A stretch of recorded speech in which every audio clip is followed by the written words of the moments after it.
वचन अध्ययन बाइबल अध्ययन में आपका स्वागत है। आज का विषय है मसीहियत की समझ भाग 2। और आज हम बाइबल के अनुसार मसीहियत विश्वास है, कोई धर्म नहीं के बारे में विचार करेंगे। एक गलत धारणा, एक गंभीर और बहुत व्यापक रूप से प्रचलित धारणा यह है कि मसीहियत पश्चिमी दुनिया का धर्म है और मसीह यीशु पश्चिमी संस्कृति के लोगों के देवता हैं।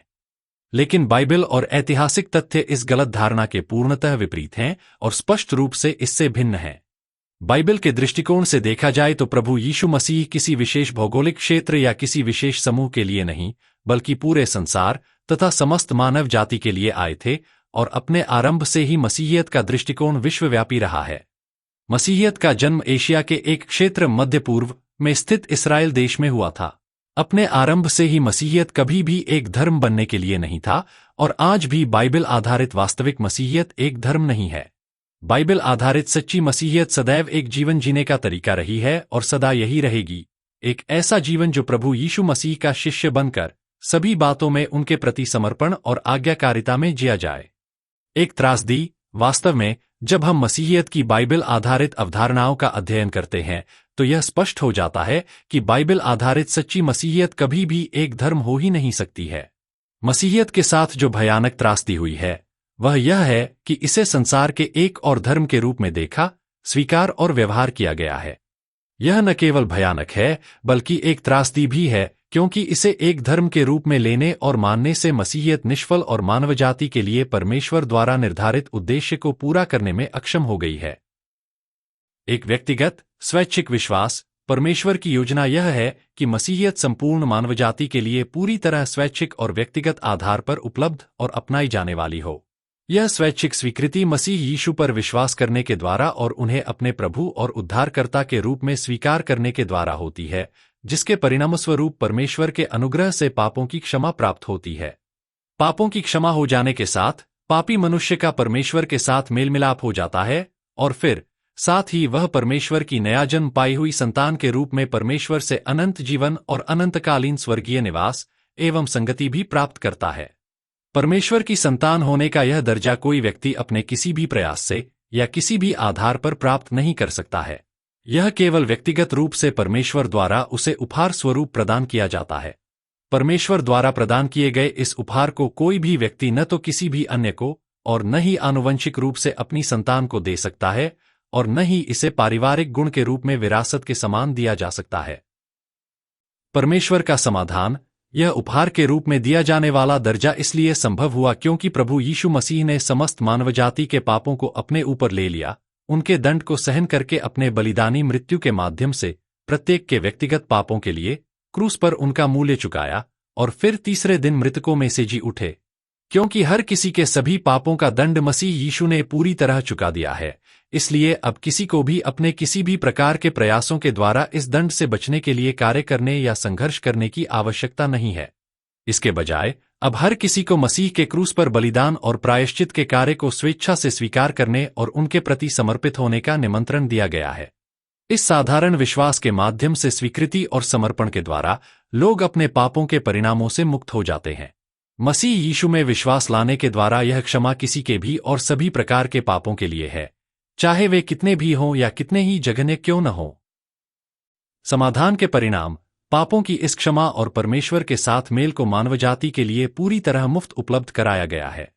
इसके लिए न तो किसी अच्छे कार्य की आवश्यकता है और न ही किसी धर्म का पालन करने की।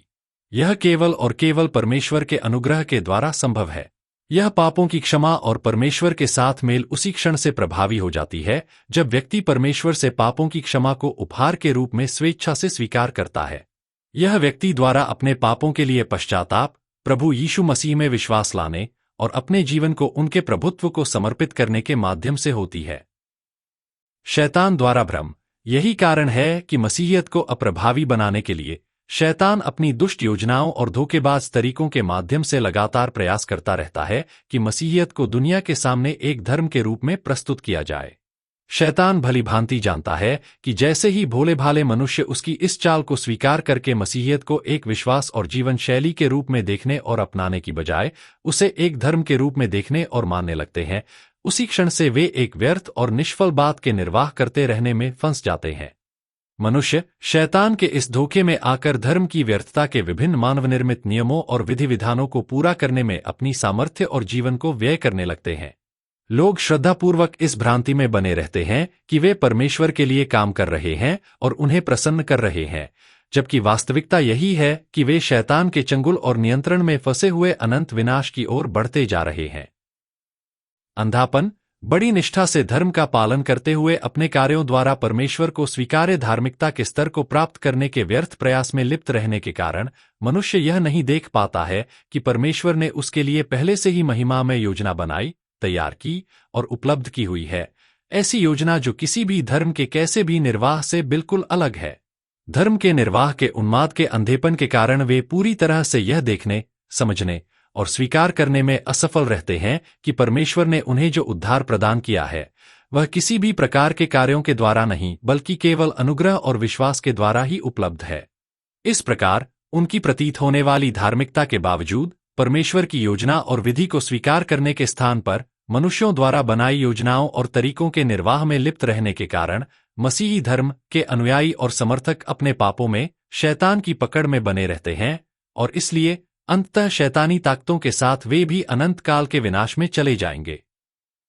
अगला संदेश। अगले संदेश में हम देखेंगे कि धर्म क्या होता है, धर्म से मिलान और उससे तुलना में मसीही विश्वास क्या है, और समझेंगे कि क्यों मसीही विश्वास कभी भी एक धर्म नहीं हो सकता है।